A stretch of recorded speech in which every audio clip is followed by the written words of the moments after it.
Halo Sobat 76, selamat datang kembali di Pos 76. Saya doakan agar kalian dan keluarga sehat selalu serta banyak rezekinya. Film kali ini mengisahkan seorang gubernur yang mendapatkan karma akibat perbuatan kotornya selama menjabat sebagai gubernur. Dan karma itu tidak hanya menimpa dirinya, tetapi juga menimpa anak dan istrinya. Intinya, film ini cukup menarik karena di akhir film, kenyataan yang sesungguhnya tentang kelakuan si gubernur itu sungguh sangat bejat sekali. Sampai-sampai anaknya pun menjadi korban kebejatannya itu. Oke lah, gak usah berlama-lama lagi, siapkan minuman dan cemilan terbaik kalian. Dan kalau sudah siap, mari kita langsung saja ke alur ceritanya.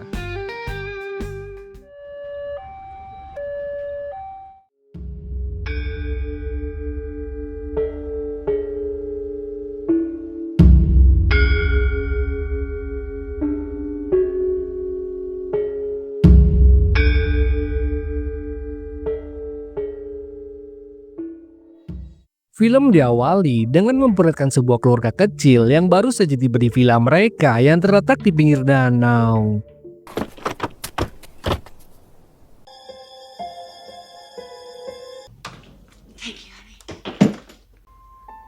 Beautiful lake.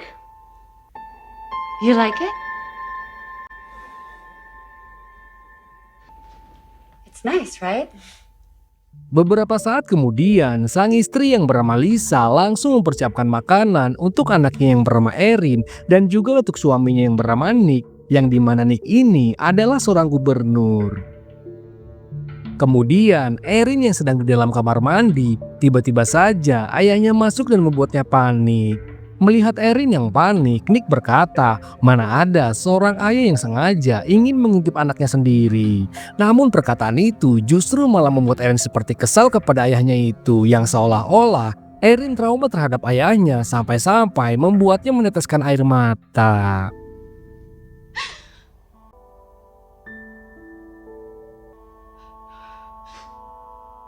Setelah itu, Nick menghampiri Lisa istrinya dan mengatakan jika sampai saat ini Erin anaknya sama sekali tidak menghargainya. Padahal Nick sudah memberikan yang terbaik untuk Erin dan selalu memberikan apa yang dia inginkan.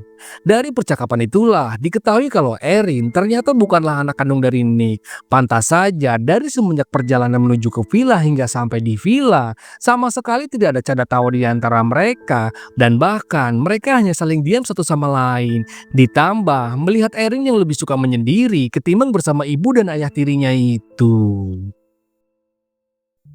Singkat cerita, beberapa jam kemudian, villa mereka kedatangan seorang pria bernama Kevin yang mengaku jika mobilnya mogok di sekitaran villa mereka. Dan di situ, Kevin berkata jika dia sedang membutuhkan bantuan dan dia berharap mereka mau meminjamkan HP untuk menghubungi teman dan juga bengkel terdekat karena kebetulan HP miliknya tertinggal di rumah.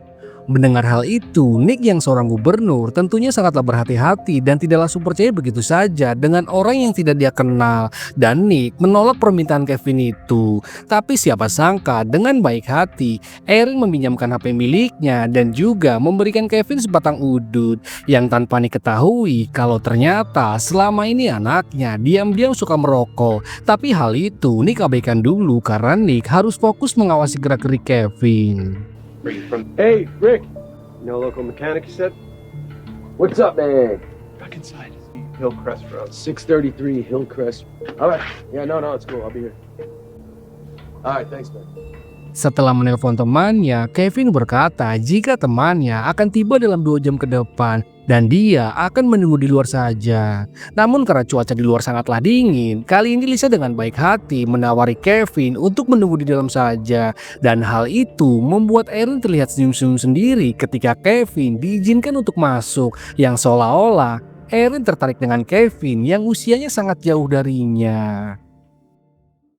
Kemudian di dalam villa mereka menjamu Kevin dengan sebotol anggur berkualitas tinggi. Dan secara kebetulan ternyata Kevin ini bekerja sebagai pengeracik anggur. Lalu sebagai tanda terima kasih karena sudah membantunya, Kevin akan meracik anggur terbaiknya untuk mereka nikmati. Wow. That's not bad. Yeah, it's really good, Jesse. Thank you. A little sweet, but... Ternyata Kevin bukanlah orang baik dan dengan sengaja dia menyampurkan sesuatu ke minuman mereka yang membuat mereka langsung tidak sadarkan diri. Dan Kevin memang sudah berniat untuk menyakiti keluarga itu. Dan entah apa alasannya Kevin melakukan hal itu. Tapi yang jelas tidak akan lama lagi kita akan tahu kebenarannya. Setelah itu, satu keluarga itu diikat sementara Kevin dengan santainya makan sambil menunggu mereka tersadar. Hingga beberapa saat kemudian, satu persatu dari mereka mulai sadarkan diri.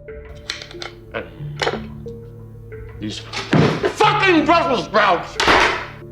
Di situ, Kevin langsung mengungkapkan maksud dan tujuannya datang ke keluarga mereka. Karena Kevin memiliki dua pertanyaan yang harus Nick jawab, dan jika Nick menolak atau tidak berkata jujur, maka Kevin tidak akan segan-segan untuk menyakiti istri dan anaknya. Dan sebelum menanyakan pertanyaan pertama, Kevin dengan sengaja mencium istrinya Nick.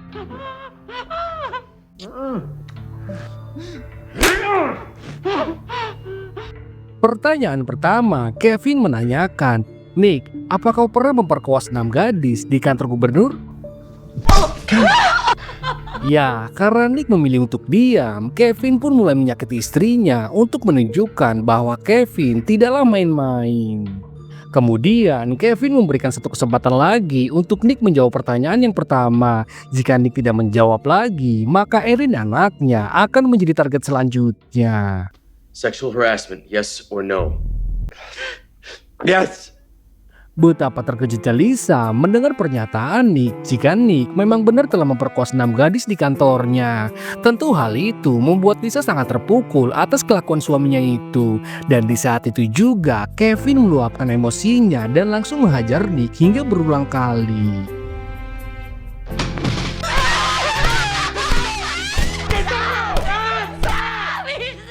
Kemudian, sebelum menanyakan pertanyaan kedua, Kevin membawa Erin masuk ke dalam kamar mandi. Dan baru saja membawa Erin ke kamar mandi, Kevin keluar lagi karena mendengar suara bel pintu. Lalu mengancam Nick dan Lisa untuk tidak bersuara.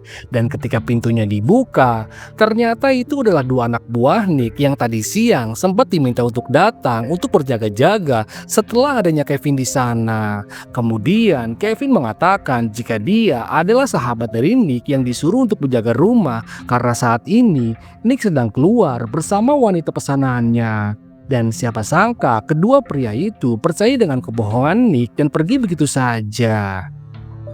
Setelah itu, Kevin kembali masuk ke dalam kamar mandi. Lalu di dalam kamar mandi tidak diketahui apa yang Kevin lakukan kepada Erin. Sementara itu, Lisa terus-terusan memaki dan memarahi Nick karena akibat ulahnya Nick, Erin anaknya menjadi korban kebiadaban seorang pria yang entah dari mana asal-usulnya. Dan bisa jadi Kevin itu adalah salah satu keluarga dari gadis yang Nick perkoas. Tapi yang jelas kenyataan sesungguhnya tentang si Kevin itu akan membuat kita terkejut setelah mengetahui tentang fakta yang sesungguhnya atas apa yang Kevin lakukan kepada mereka.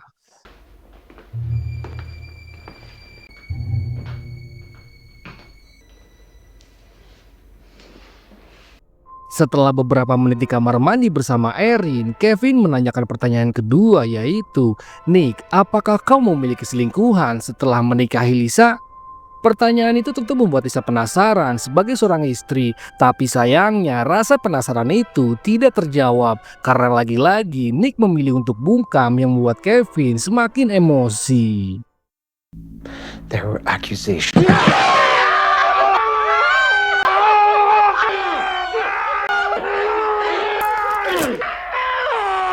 Wedan sekali, tanpa rasa jijik sedikit pun Kevin menggigit pipinya Nick sampai terkelupas. Kemudian Kevin pergi ke kamar mandi untuk membersihkan noda merah di tangan dan mulutnya. Sementara itu Nick tiba-tiba saja bisa melepaskan ikatannya.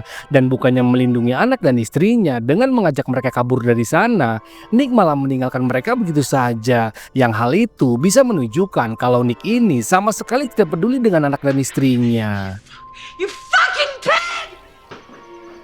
Kevin yang baru saja dari kamar mandi dan mengetahui jika Nick sang gubernur telah melarikan diri, dia pun bergegas mengejarnya hingga tak berselang lama. Kevin berhasil menangkap Nick lagi, tapi siapa sangka ternyata dua anak buah Nick masih berada di sekitaran villa sehingga Kevin harus melawan keduanya. Don't do it.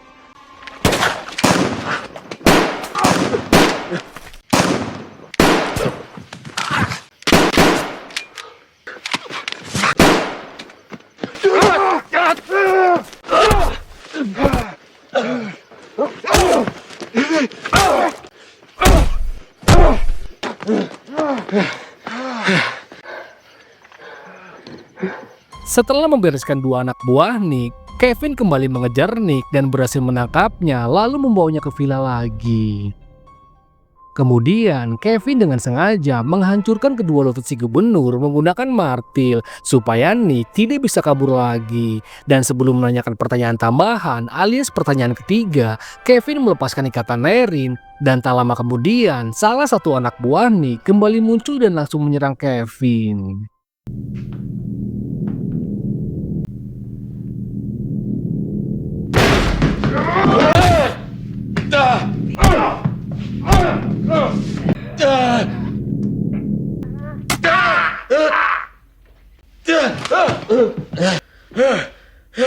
Nah loh, kenapa Erin malah menghabisi anak buah ayahnya yang jelas-jelas anak buah ayahnya itu mau menyelamatkan dia dan keluarganya. Dan yang lebih anehnya lagi, Erin malah sangat nurut sama Kevin sampai-sampai Erin nurut begitu saja dibawa ke kamar lalu telinganya ditutup menggunakan handset supaya Erin tidak mendengar teriakan kedua orang tuanya yang akan Kevin siksa.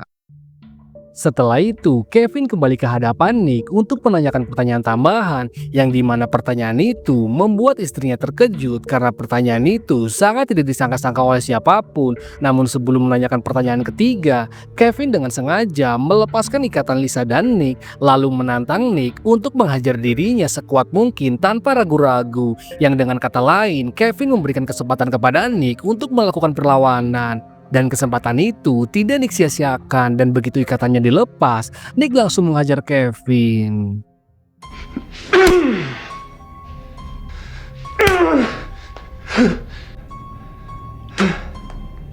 Come on, boy. Tapi sayangnya, pukulan Nick sama sekali tidak membuat Kevin tumbang. Yang pada akhirnya Nick harus dibuat babak belur oleh Kevin di hadapan istrinya. Sementara di sisi lain, Erin tidak mendengar sama sekali apa yang sedang dialami oleh ayahnya itu.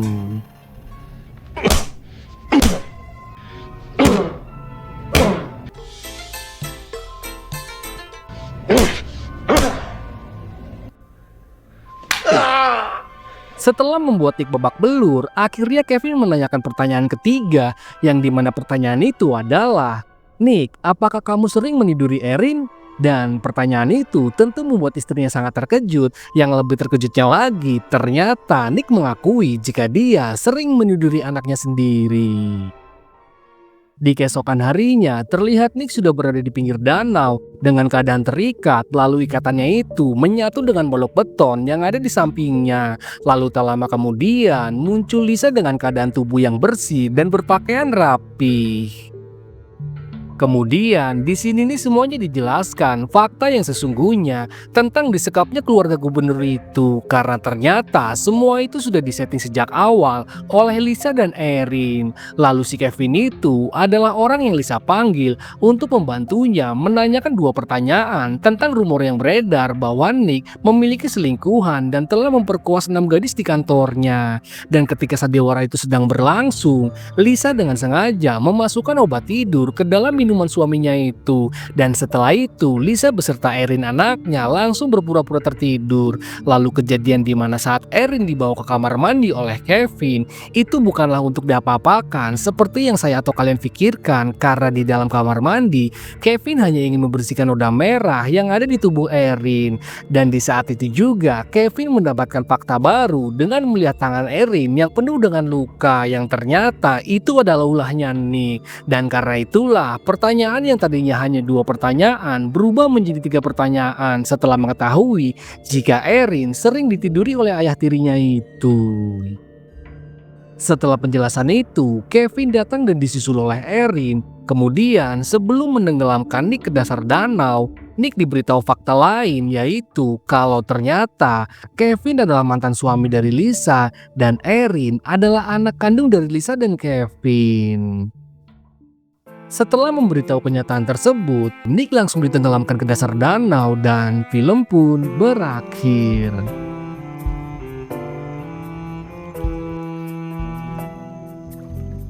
Gimana menurut kalian? Sungguh tidak disangka-sangka kan? Awalnya keluarga itu seperti korban kegilaan dari seorang Kevin yang entah dari mana munculnya. Karena saat drama itu sedang berlangsung, Lisa bahkan dengan ikhlasnya menahan pukulan Nick hingga membuatnya berdarah hanya demi untuk meyakinkan Nick agar Nick tidak curiga kepada mereka. Pesan apa yang bisa diambil dari film ini menurut kalian? Jangan lupa ya, tulis di kolom komentar. Oke lah, segitu saja alur cerita film kali ini. Mohon maaf jika ada kekurangan dan kesalahan dalam pembawaannya. Saya Pujo pamit undur diri. Bye-bye.